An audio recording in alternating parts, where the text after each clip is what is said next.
Yo, what's going on, Grateful Gab family? Welcome back to the Sports Huddle. The show from Thursday was so good. My cousin Matt returned for Saturday's show, man. Shout out to my cousin Matt, hosted So good. just unconventional podcast. Excuse me. We got another good show for y'all today. Like I said, I went back and listened to Thursday's show. I think we had a phenomenal episode. I can definitely tell the back and forth, like the conversation between us, when we just listen to it on audio, because we're not, if people not seeing us on the video, Yeah. the conversation still feels so, you know, give and take type of stuff. You know what I mean? So it's like I really enjoy doing this, and I appreciate you being here, cousin. So we're gonna have another great show today. Talk about some good stuff. Of course, the daily verse is coming at y'all, and then we'll get into the full rundown. Daily verse for the day of October 5th, 2024, derives from the book of Proverbs, chapter 22, verse 6, and it states as follows: Train a boy in the way he should go, even when he grows old, he will not depart from it. Amen. And again, from the Amen. book of Proverbs, chapter 22, verse 6. And I actually do love that verse. Train a boy in the way he should go. If you train a young boy, young girl in bad ways, they're going to continue to carry those on. But if you Hmm. start young with them and teach them about Jesus, teach them about God, they're going to continue to look for him and search for him as they continue to grow. So, choose how you want to train, to be good or to be bad, righteous or unrighteous, and that's going to follow them. And the good thing about being a parent who kind of, I ain't gonna say failed your child, but who was unaware and not as in the relationship they need to be with God, your child still has an opportunity, as they grow, to be able to, kindle that relationship and be a part of God's kingdom. So, it's not about how you start, it's about how you finish. But you can start good and finish good also. But if you start bad, you can finish good. So, just keep that in mind. Hmm. All right, ladies and gentlemen. So we're gonna be going over the WNBA playoff update. NBA preseason here. We're not really covering, but I wanted to get the information out there. NBA preseason is here, so we'll be looking to have information on the start of the NBA season. Excuse me. We have NFL Week 5 preview. We got Thursday night football recap. Yes, Such sir. a great game. Yes, I sir. have some things I want to speak about out of that game. Also, NCAA football week 6 preview / recap. We had some games last night in the top 25 for Friday night football. October in Major League Baseball continues today and throughout the weekend. The National Hockey League regular season kicked off yesterday. And then we have more details for WWE Bad Blood. We might have did y'all have a main event posted yet? Did they have a main event posted yet? Yep. Okay, yeah. So Yeah, it did. he'll get the main event going, and Matt to speak about that at the end of the episode. But getting into this WNBA playoff, so the Aces, they find the opportunity to win. Game plan. I'm not gonna say it again. Like I'm a great at sports, but when I called Sabrina Ionescu needed to be scoring 20 or more points, they won. All right, the Aces, they found out she's the key.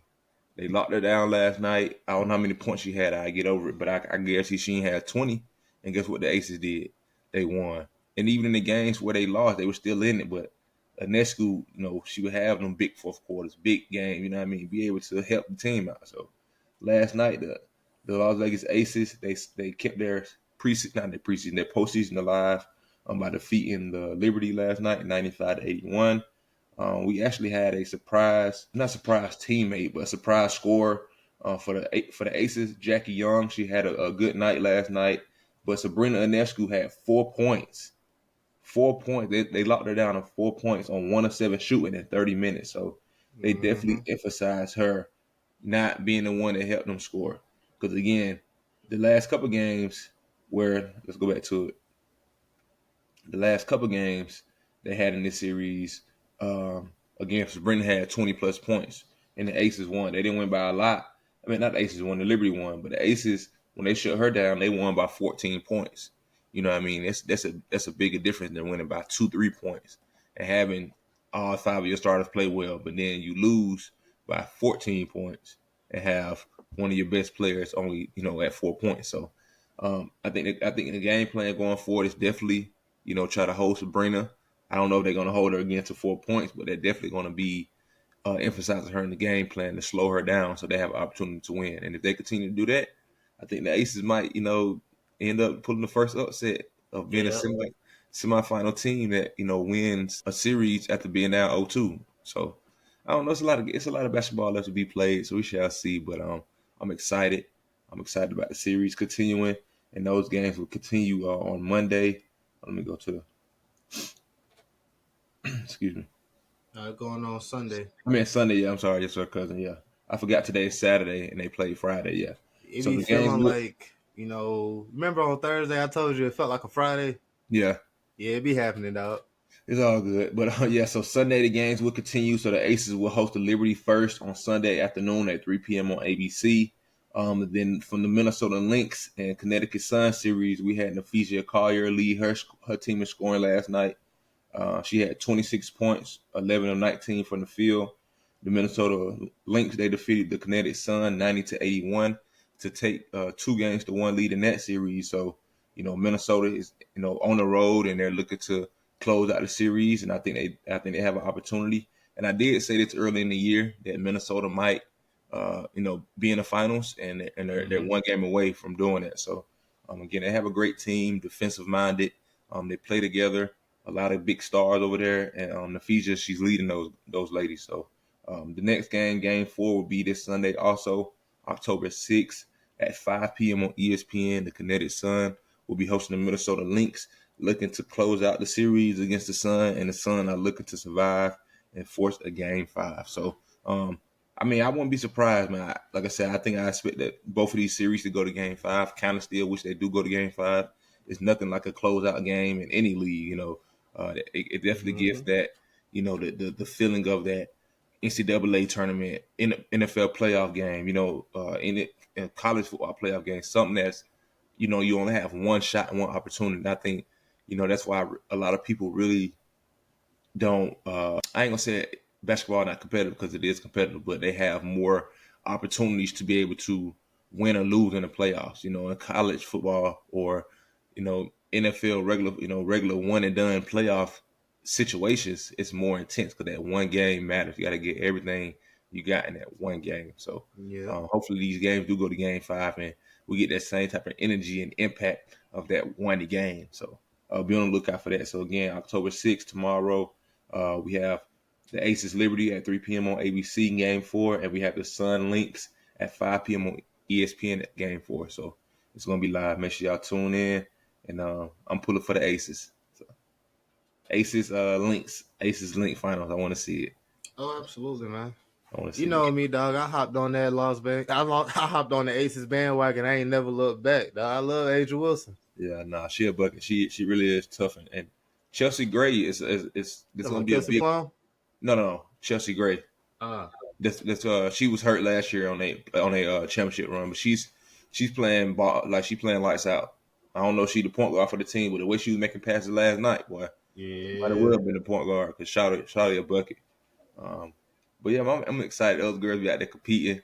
You know what I mean? That type of stuff. So I'm excited for it. Now let's get into this Thursday night football game. So if you don't know, ladies and gentlemen, Boy, the city of Atlanta was rocking Thursday night. I going mean, crazy. I was like, dang man, I'm kind of, you know what I mean? I'm kind of rooting for the Falcons. You know what I mean? Like, Boy. and it was so crazy to say because I don't never really get caught up in y'all hype, man. But I had expectations for them in the beginning of the season, and to be able to see these guys, you know what I mean, do the things that they need to do to win is very fascinating and exciting for me. And I'm excited for the city. You know what I mean? Like, the city needs this, and hopefully it's not, like the past years where they have those moments where they're looking like, man, this team gonna do something, and then they'll go tank 3-4 games in a row.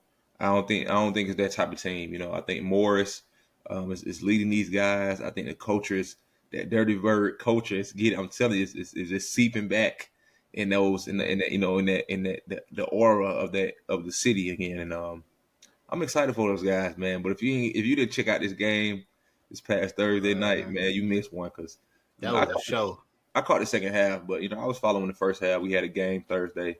The Spartans, we lost, but still proud of my guys.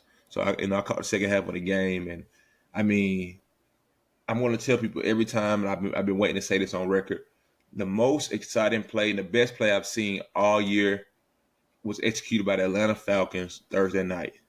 And the play that they executed, that was the best play that any team should watch, every level, high school, college, professional, was this freaking spike to 1 second to kick the field goal.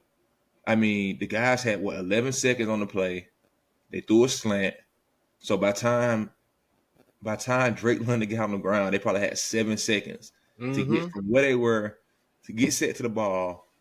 Everybody be still and clock the ball. I mean, if you go back and watch this play, when they got to the line of scrimmage, it seemed like you could hear a mouse move. I mean, those guys were still set, blink of an eye.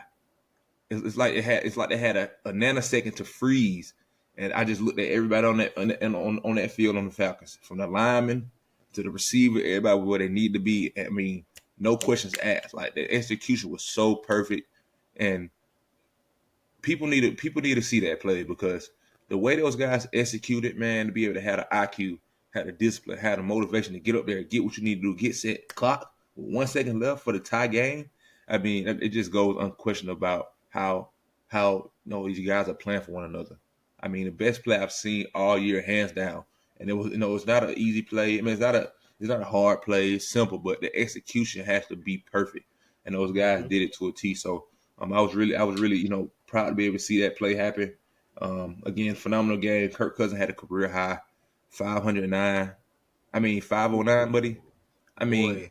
Kirk Chains out there slanging though. I mean, like that boy was throwing the ball, man. It was crazy. I mean, it was exciting to see, but it was just like, man, I remember you were talking the other day, like, what Kirk, we know what you've done before.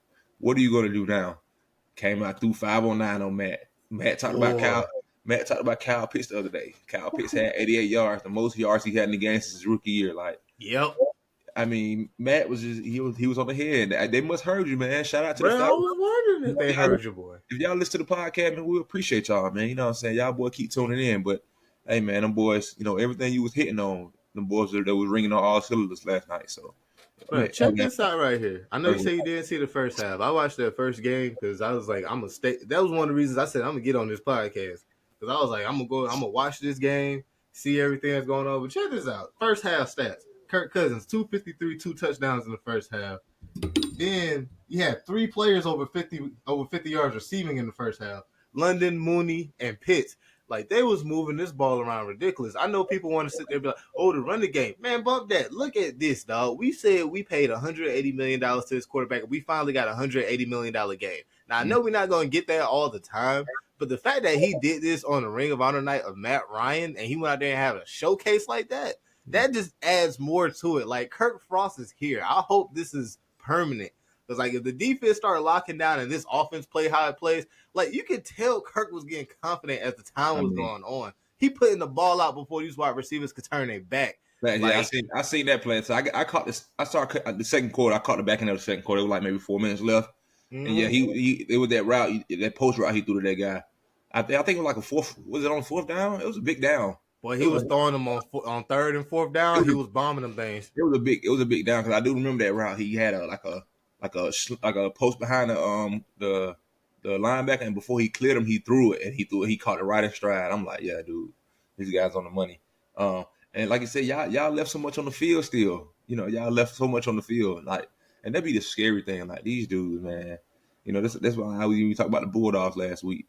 To think about how much you left on the field still, and still had the opportunity to win. So when you even do that and you win, it's like, dang, but we suck, but we got to get so much better and think about what we can do, and not like suck, but like, we did this wrong, we did that wrong, but we still kept fighting to execute to win enough. You know what I mean? Like, and then talk about your guy. And first of all, let me get this on record. My brother Buddha told me I look like that guy Hodge. I was like, he texted me. I'm like, who is that? He told me you look like Hodge. I'm like, who are you talking about? So shout out to Hodge, first of all. The guy didn't play all game. I was like, who's number 12? That's why I was. I don't follow y'all team, but the guy didn't play all game. Freaking caught a hitch route, took it to the house, man. Like, what I mean? You can't make it up, man. You can't make it up. Like, I love seeing moments like that. When your number is called, you got to make one play. You got to make one play. That's all it takes. And then from there, the rest is history, man. You know, you come up, you. He's a true example of coming to work every day. Even though I don't know the guy, but you have to be prepared to be in a moment like that. Coming into work, knowing what you got to do, being focused, repping it like you the starter. You know, so when you have an opportunity to come into the league, well, he already been in the league, but when you have an opportunity to be able to have your number called, you got to show up, and those moments leads to game-winning drive touchdowns. You know, that type of stuff. So, and I didn't even know that they went back to the first team to score a point rule in the NFL. You know what I mean? Like, Me neither. yeah, I I think thought. the both teams get a chance. I think that's only for the playoffs. Gotcha. Okay. Yeah, because I was expecting. I had kind of lost track of the overtime, and I came back and the Falcons had the ball. I'm like, okay, cool. And then they were scoring, the game was over. I'm like, damn, did the Buccaneers had the ball? But like you said, the rule might just be for the playoffs. You know what I mean? Because I thought, if you score, if you whatever the first team score, you still got to give the other team opportunity to score. Even if you score a field goal or a touchdown. But whatever. But I'm just proud. It was. I mean, the game was phenomenal, man. Shout out to that boy Kirk Cousins, man. Swag surfing in the city, man. Our city turned up. You know what I mean?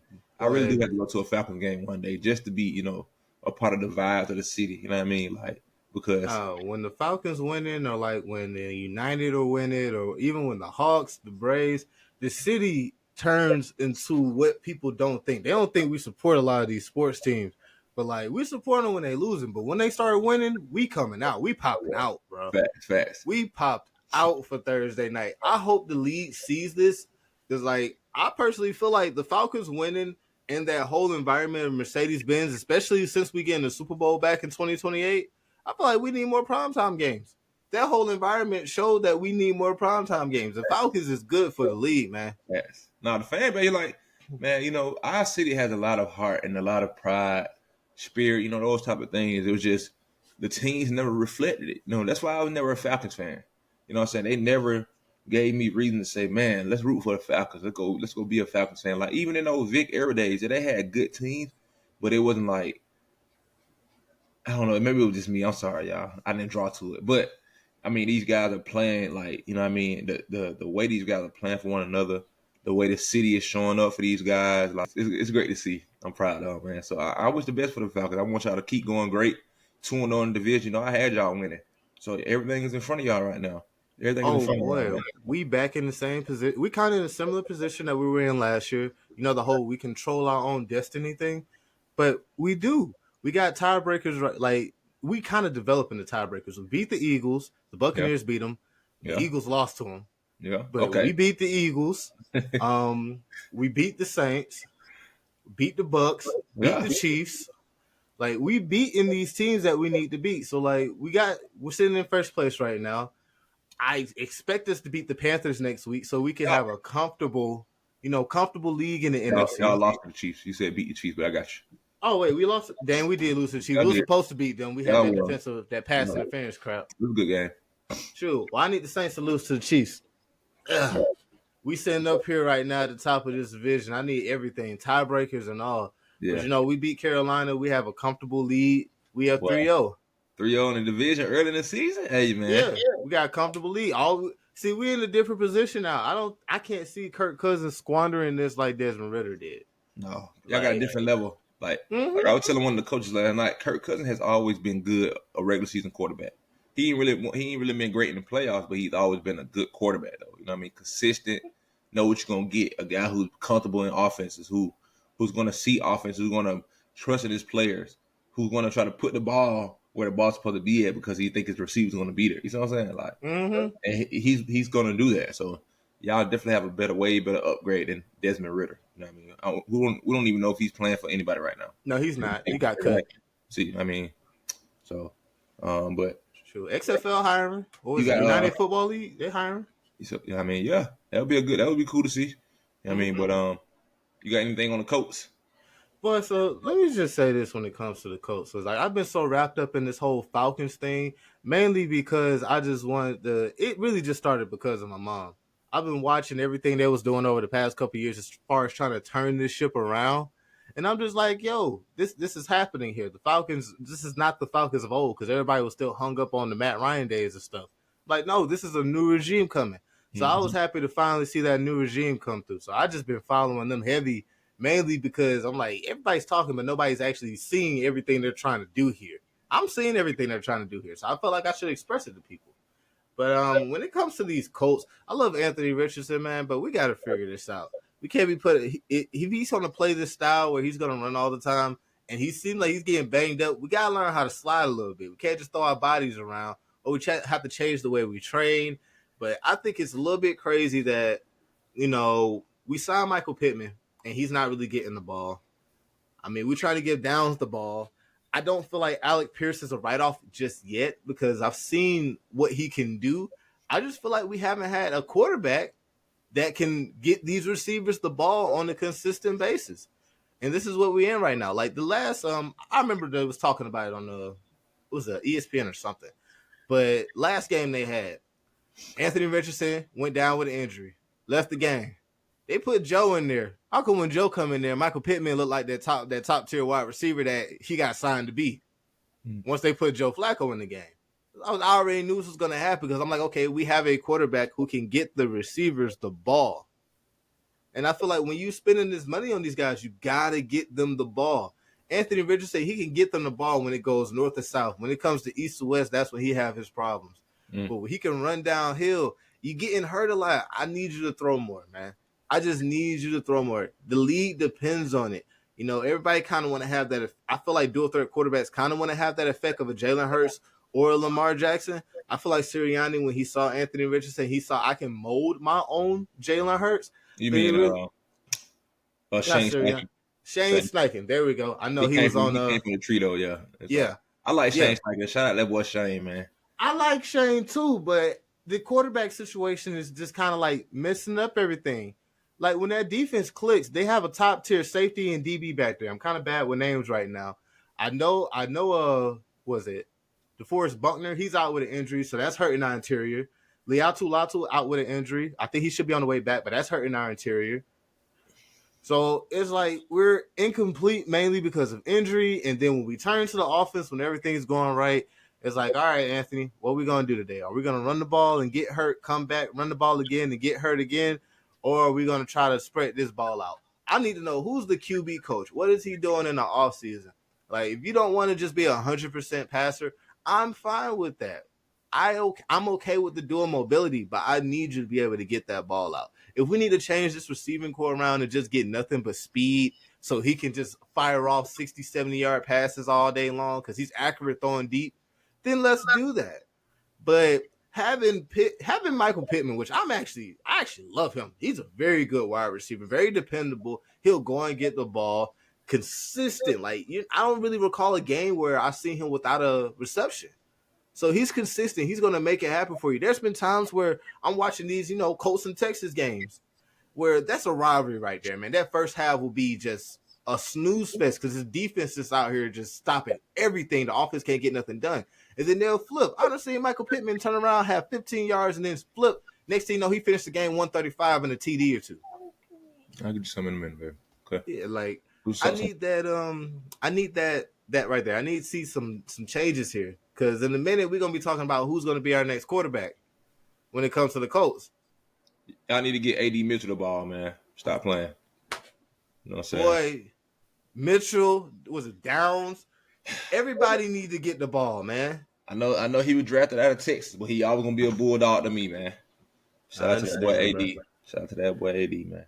Yeah, but I'm gonna start following them Colts just a smidge heavier because I even admitted on past episodes, even my own episodes, I was like, dang, I'm so heavy on the Falcons, I'm lacking on my team. Yeah, you're lacking on that episode too, man. Just unconventional need to drop. I'm just saying. Right. Man, bro, I'm coming, dog. We gonna clear some stuff out. You gonna elbow drop me, dog? Elbow drop me, man. Yeah. Hey, man. Trust me, I'm gonna bring you back too. I love getting your insight. Yeah, we gonna be lit, man. I love coming over there. Oh yeah, random thought before we move on. Have you checked out the evolution of a black quarterback? I have not yet. I've been wanting to check it. I think I'm gonna have to tune into it. I'm checking it out. I'm taking notes. My pops, he said one thing to me because he was pushing me to watch it. Mm-hmm. He's been saying this for years. He was like, Matt, there was a lot of great quarterbacks, a lot of great black quarterbacks, but they never played quarterback in the NFL. They switched them over to DB, And the next thing you know, when I watch this stuff, that's the first thing all the legends are saying. It was like, yeah, we had a lot of great black quarterbacks, but they didn't want to allow them to play quarterback. They switched them over to defensive back. There was positions in the NFL that they considered thinker positions, so they wouldn't let us play it. Like every position in the middle, quarterback, center, linebacker, safety, they would not let us play it because they consider those thinker positions, and they felt like we couldn't think to play those. It's interesting, dog. I definitely say check it out. I'm over here taking notes because I'm like, hey, if I gotta do a episode by episode and just go and talk to people about everything that I'm saying, because I'm taking notes of all the quarterbacks. I'm writing down all the quarterbacks' names that I've never heard of that were stars in college but never could play in the NFL. I wish I could have been in that era of the era of the not segregated sports anymore. You know what I mean? Like you seeing the black athletes come in and play in these positions, and like you said, I can just only imagine, man, the talent of these guys. Like it's just I'll drop you another fun fact. So, the league came out in 1920. We went into the Great Depression in 1930. They didn't want to give anybody black a job in the NFL, so they didn't let anybody in the NFL that was black during the Great Depression. 12 years without a black player. I believe it was 1943, we got reintegrated. So they went on a whole layoff because they didn't want to pay us because of the Great Depression. Yeah, like it's interesting. Check it out. Hey, I can only imagine, man. It's boy, America, boy. I mean, if Satan got any place in the world he want to live at, boy, he definitely be living here, boy. But it's okay though. All right, but we get into week 5 slate. It's gonna be a good weekend. We got a game kicking off tomorrow morning in London. The Vikings are looking to continue to roll. Aaron Rodgers is looking to bounce back and get a win after that ugly loss last week to the Broncos. So we had the Vikings hosting the Jets at 9:30 a.m. on the NFL Network. Again, that'll be one of the first overseas games. Well, not the first overseas game. We had the Brazil game earlier this year, but that'll be one of the first European games of the year for the NFL this year. Let me say London's part of Europe. The first United Kingdom game. I don't want no smoke with nobody, okay? So the Vikings will be over there hosting the Jets. I think the Vikings will continue to roll, start their season off 5-0, probably for the first time in a long time. But I think the Jets are looking to play hard and come really motivated to, play better football than they did last week to lose to the Broncos. Then our 1 p.m. slate, this should be a good game. We got a AFC North divisional game. The Bengals host the Ravens.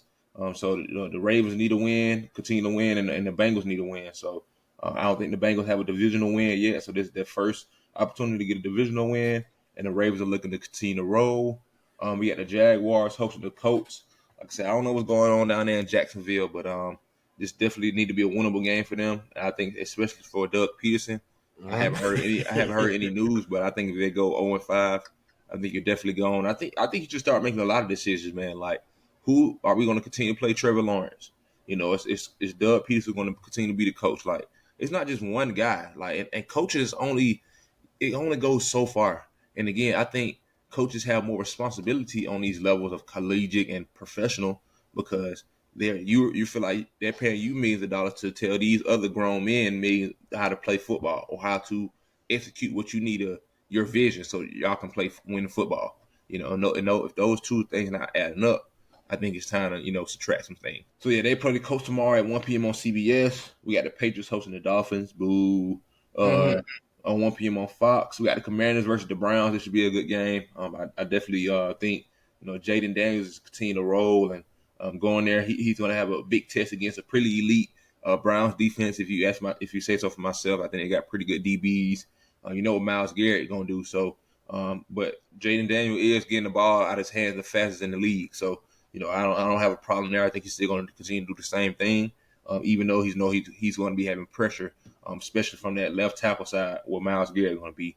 Then we got the Texans hosting the Bills this weekend at 1 p.m. on CBS. This should be probably one of the best games out of the early games, probably between this game and the Bengals-Raven game. I think it's probably be one of the best games from the 1 o'clock slate this week. So I think the Texans will probably take that game. The Bills, they just get off their first loss, so they're looking to bounce back. It's going to be some good games this weekend. A lot of good teams. I think the competition is going to be higher this week, hopefully, and we're going to have some good games. Then we got the Bears, got Caleb Williams hosting Andy Dalton and the Panthers at 1 p.m. on Fox this weekend. Then moving on to our 4 o'clock slate, we got the Broncos hosting the Raiders for AFC West division. That is the AFC West, correct? Yes, For sir. sure. Yeah, the AFC West division. Broncos Raiders looking to get a divisional win at 4:05 p.m. on Fox. We got the 49ers hosting the Cardinals with an NFC West divisional matchup. The 49ers looking to win, continue to build that record while they have missing pieces with the Cardinals. Cardinals lost last weekend to the Commanders, got dominated. Then we got the Rams hosting the Packers at 4:25 p.m. on CBS. We got the Seahawks looking to bounce back against the Giants. We got a great Sunday night matchup. We got the Steelers hosting the Cowboys. Steelers lost last week. Cowboys won last week. Cowboys looking to win. Steelers looking to win. Meet up on the field Sunday night football, 8:20 p.m. on NBC or Peacock. That should be pretty good. I think the Steelers take this. I think their defense is built better to stop the run than the Cowboys' defense is to stop Najee Harris. So I think is Justin Fields still playing?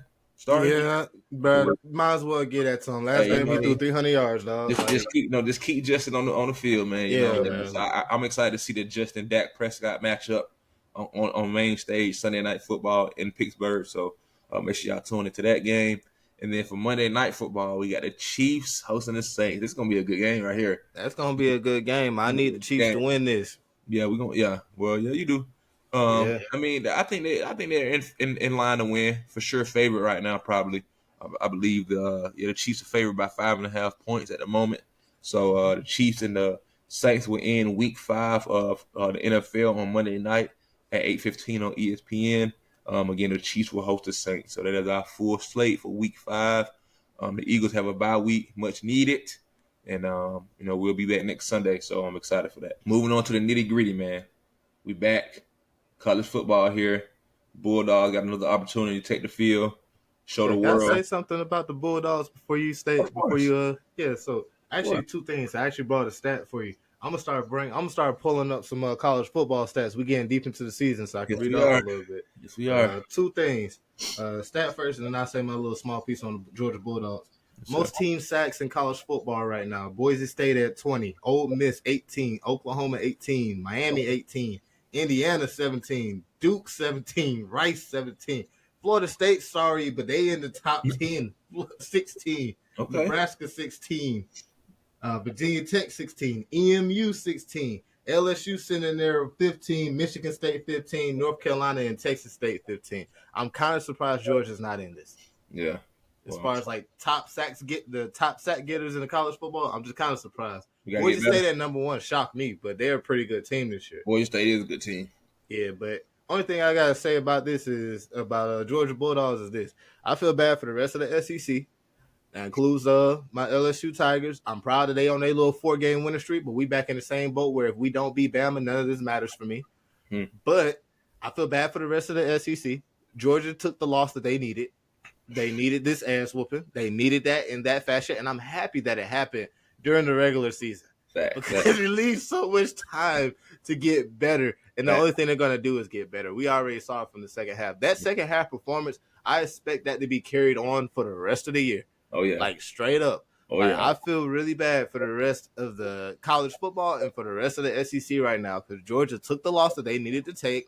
They're going to improve from it. And Kirby is about to turn into Darth Kirby, and this is the Death Star up there in Athens, Georgia right now. And I expect them to terrorize the rest of college football for the rest of the year because of this loss. I expect it. Off the leash. They're going to be coming out there like rabies in the mouth.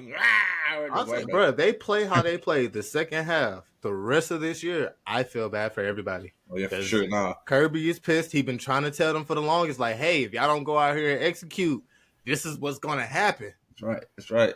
Mm-hmm. I am excited, though. We got a great game this afternoon for the Bulldogs, but we'll get into that. Kicking off at noon today on Fox. Oh, I'm sorry. Got to go back to recap of Friday Night Football in the top 25. We had a thriller. Pull it off? Say again?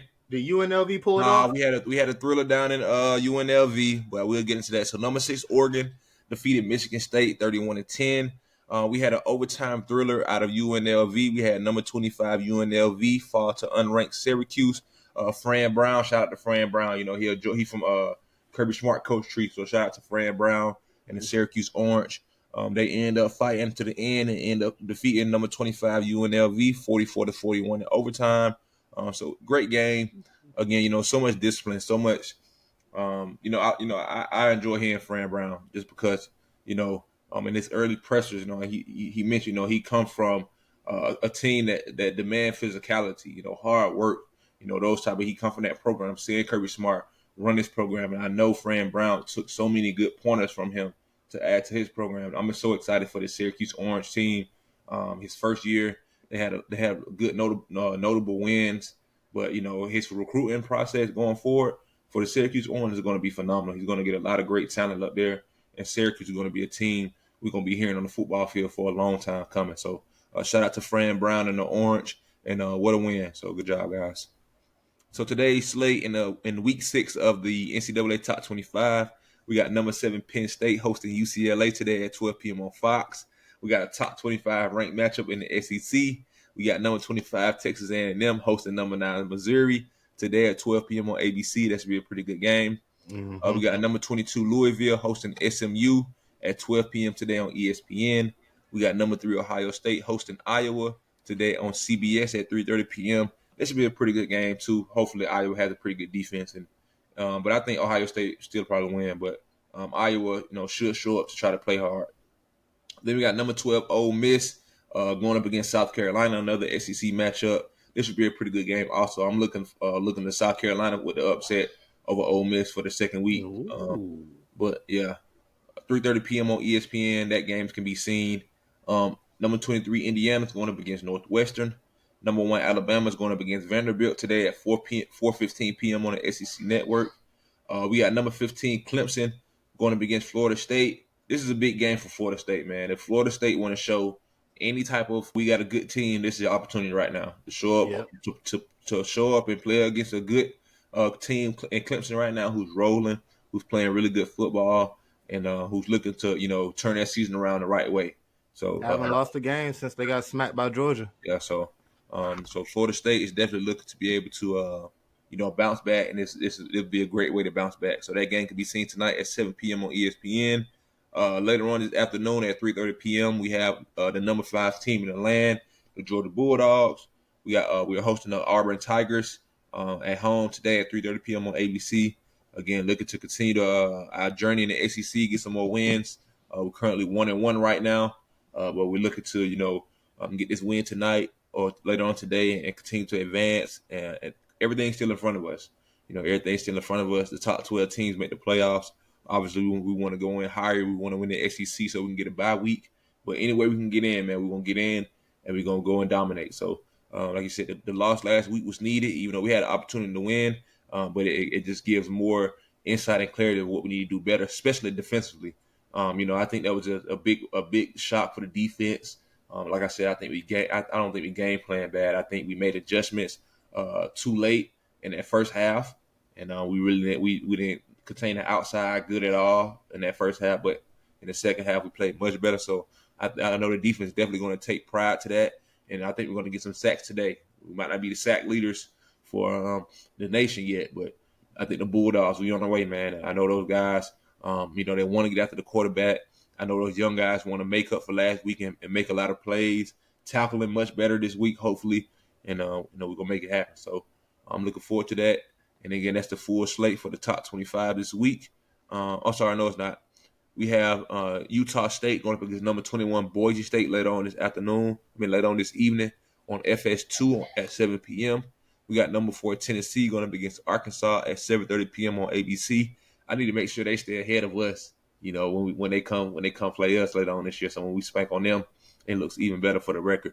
And once again, the Georgia Bulldogs will have the most tested team going into the playoffs, which I'm going to feel even much better about, to be able to overcome these tests and even battle and win these games or whatever we're going to do going forward. We're going to be the most tested and most ready for the playoffs. So I'm excited for that. So we got Tennessee on the schedule later on in the year, so we'll see them. Then we got number 10 Michigan going up against Washington. We have a championship, not a championship recap. We have a semifinal playoff match from last year. That's a national championship rematch. Oh, it was a championship. Yeah, just Michigan smacked on Washington. Yeah, it was. Yeah, I thought so. Yeah, I was thinking. I was thinking Michigan Alabama game. That's what I was thinking that Yeah, game. I thought it was, actually Washington favored by 3 right now. Washington 1.5 currently at the moment. Oh dang, it went down. They went down 1.5, but Ooh. we shall see though. Yeah, 7:30 p.m. on NBC. I thought that was a rematch of the championship. I didn't watch it, so I did watch it, but I just Yeah, we it's weren't just there. one of those things that you yeah. There we My go. mind was just it went over my head. Yeah, But then the game wasn't worth watching anyway. yeah, it was okay. Then we got Not even okay. That was a massacre, man. Well, that's how the TCU team probably felt when we spanked on them.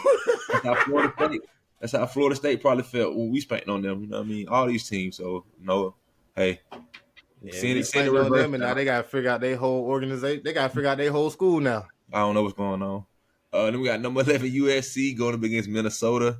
We got number 16 Iowa State hosting Baylor tonight at 7:30 p.m. on Fox, and we have number 8 Miami going up against California tonight at 10:30 p.m. on ESPN. So, ladies and gentlemen, that is our top 25 week 6 for this week. So make sure y'all tune in to the Thursday Sports Huddle to get updated information from NCAA football. Moving on to October and the Major League Baseball. So again, the National League Divisional Series and American League Divisional Series rounds have been set. Those kick off today at 1 o'clock on TBS or Max. You have the Guardians hosting the Tigers. So the Guardians-Tigers series starts today at 1 o'clock. Then we have the Phillies versus the Mets. I'm pushing for the Mets, man. I don't like the Phillies. Yes, I'm an Eagles fan, but I don't like the Phillies, so I don't care what nobody's talking about. Let's go Mets. Finally do something good and make a playoff run, man. Y'all ain't been in the playoffs in forever. Don't squander it right here. Let's go beat the Phillies. So that game is going to kick off today at 4:08 p.m. on Fox. Then we have the American League Divisional Series second half of that conference. We have at 6:30 tonight. We have the Yankees hosting the Royals. That should be a pretty good series. The Royals are coming in pretty hot. The Yankees are getting back to their old ways and playing good baseball. So Aaron Judge and those guys are looking to continue to have a winning season, but now in the postseason.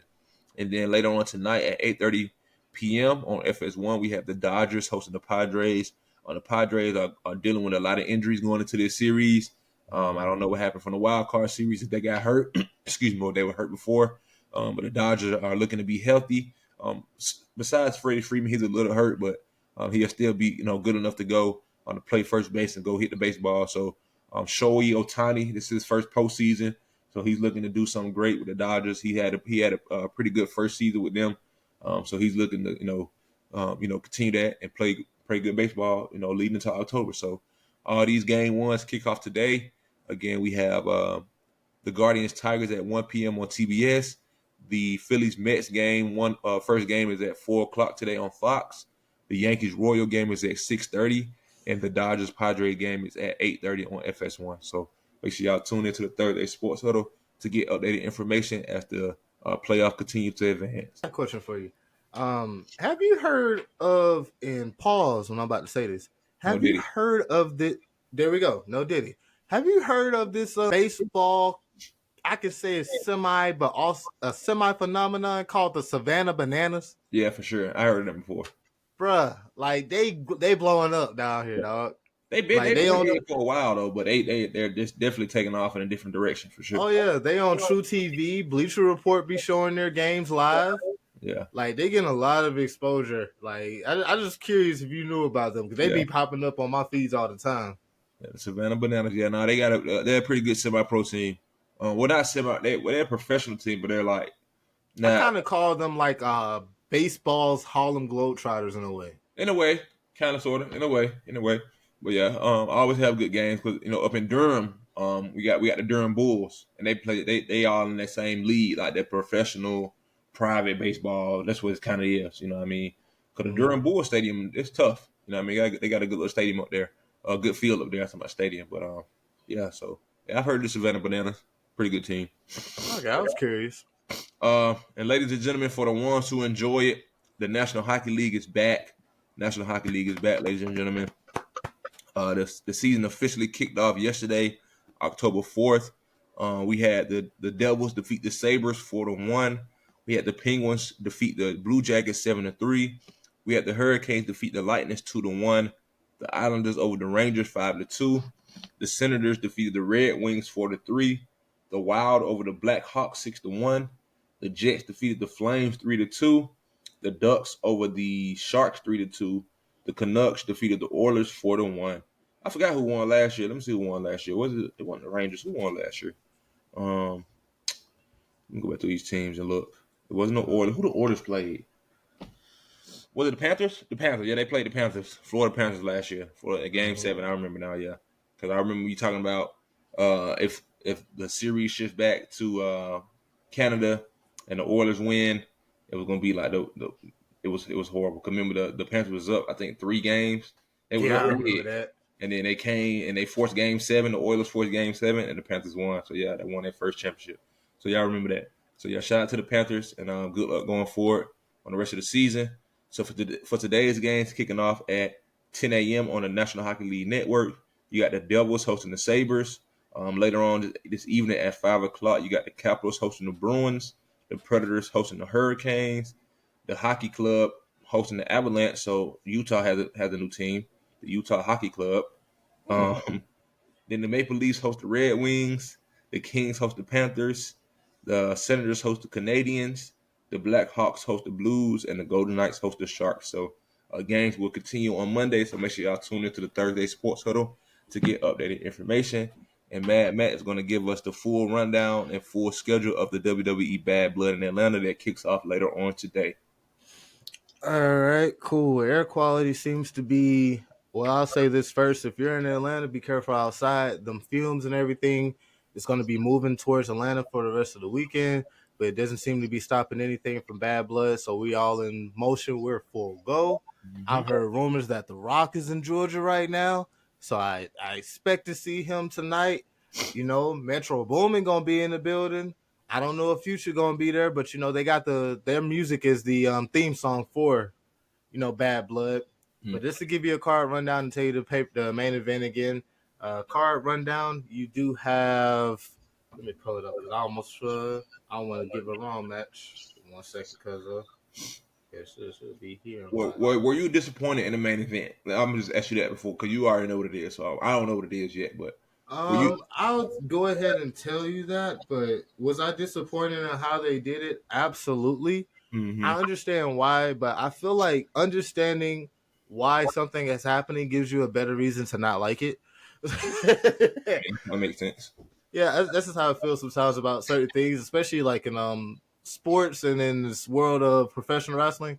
Sometimes I feel like understanding why they're doing this, it's like kind of learning the rules so you can break them, but also learning how things go is like and still not liking it. It's perfectly fine. I'd rather be that way than be oblivious to it.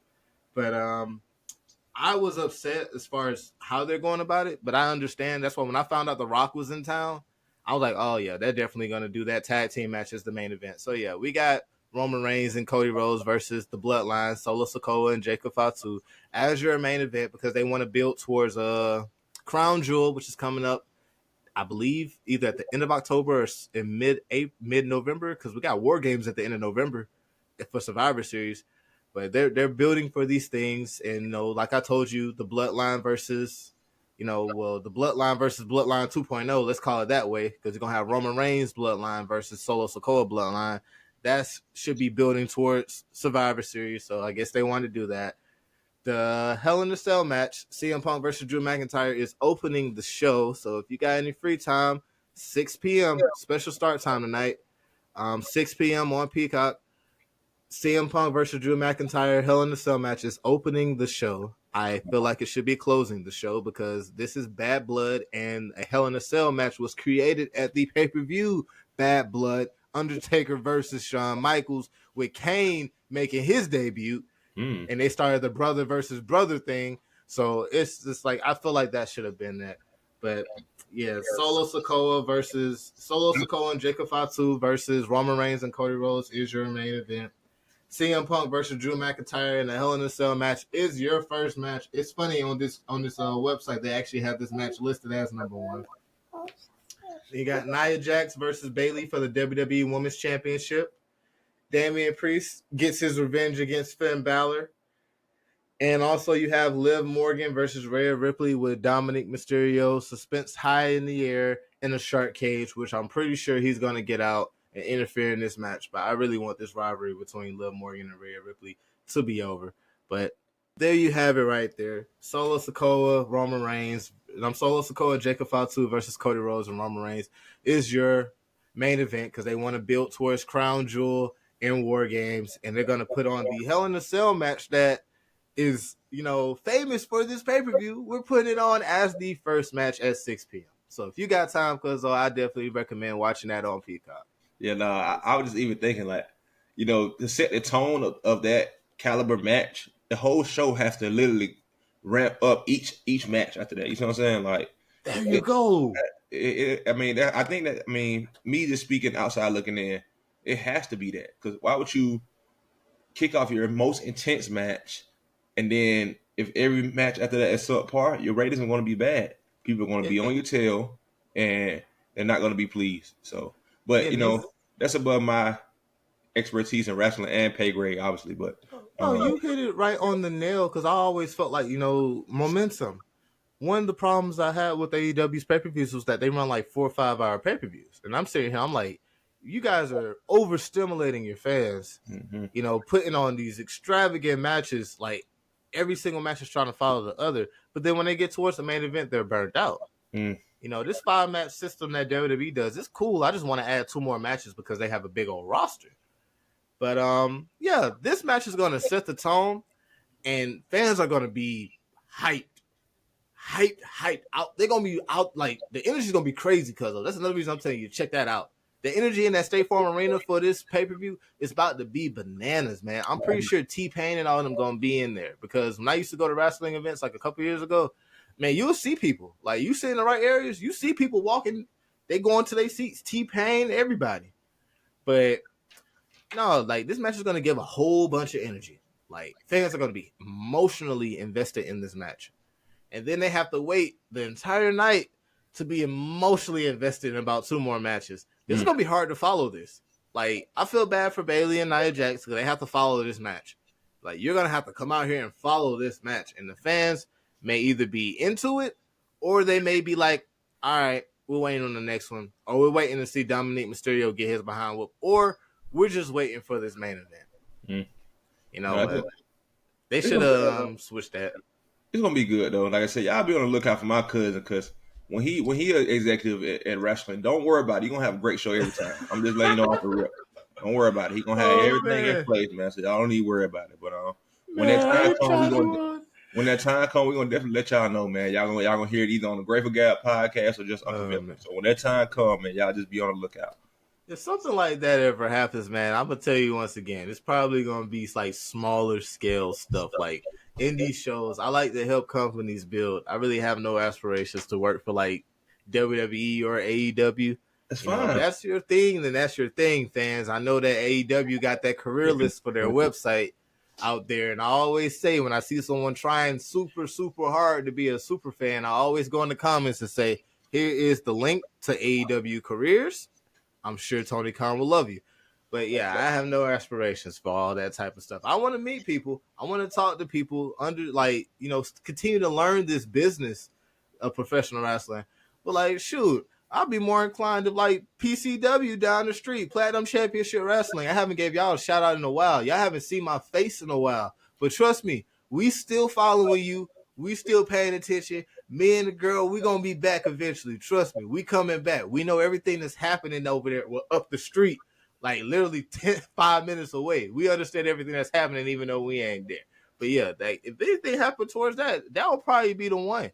Platinum Championship Wrestling. I like the idea of homegrown. I appreciate my girl for really pushing me to get more into independent wrestling. Because, we was going to shows out in Monroe and Atlanta, but to find out it was a close one out here, I loved it. Yeah. But, it'll be all that. Hey, yo, you want to know something funny? What? Like, at least like once a month when I go to the shows, there's someone in there that wrestles that might come and sit in the crowd, and they'll be like, you guys want to jump in there?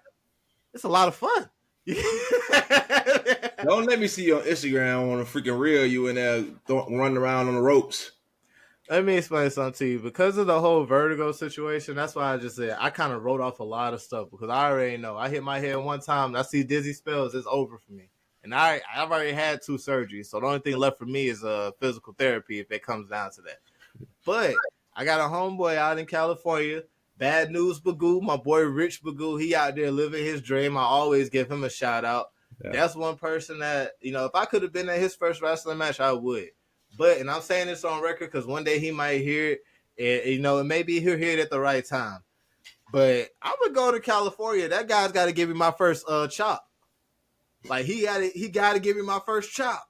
I know somebody in the wrestling business, bro, and me and him been friends for a while. He introduced me to New Japan. He's one of the reasons I watch wrestling outside of just WWE and AEW. So it's like, yeah, I head out to Japan. The first thing I'm gonna do is hit him up and be like, yo, got to give me a chop. Like, come on. I'll trade for it and everything just for you to get. Like, you got to give me a chop, and I'm gonna get that on video. So you're gonna see a video eventually. No, that's good. That's good. I just love your association with the world. You know what I mean? Like to be able to, know people, know wrestling in this country, have people in the wrestling world, be a part of the independent scene, follow the professional scene. So the knowledge you're getting and obtaining from wrestling is definitely gonna, whenever you do, become associated with any wrestling platform in a way where you have some type of. Just let me be in the well, they got a green room like everybody else where they sit down and they talk about ideas and everything. See, they have all that. I just was like, I always knew. I remember when you started coaching, you had called me one day, and you was like, Matt, I thought I was ready for the league. I ain't ready for league. Said this is a science. Hey, there's a lot to this right here. I feel like yeah, I could read the books. I could watch all these documentaries and everything. I'm glad I got a friend who's actually I'm glad I got a friend on the writing side of it too.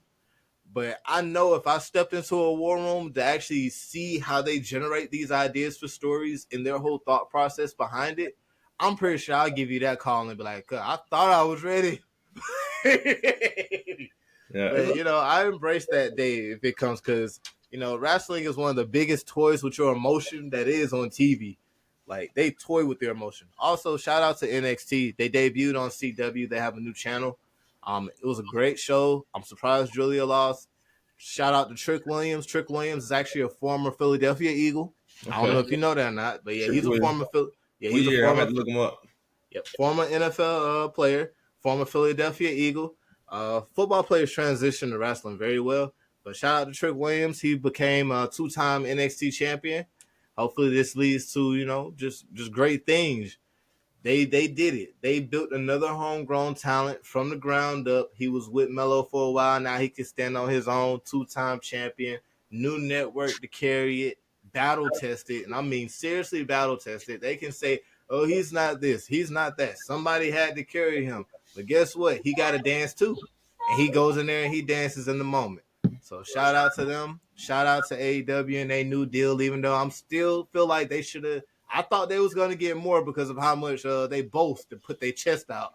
I'm thinking, oh, they're trying to go for $1 billion. Y'all not even making more money than SmackDown on a Friday night. So I don't know.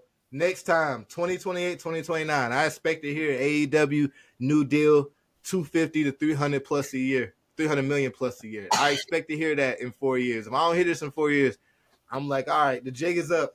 What's really going on? But that's everything right there. Bad Blood tonight on Peacock. Special start time at 6 p.m.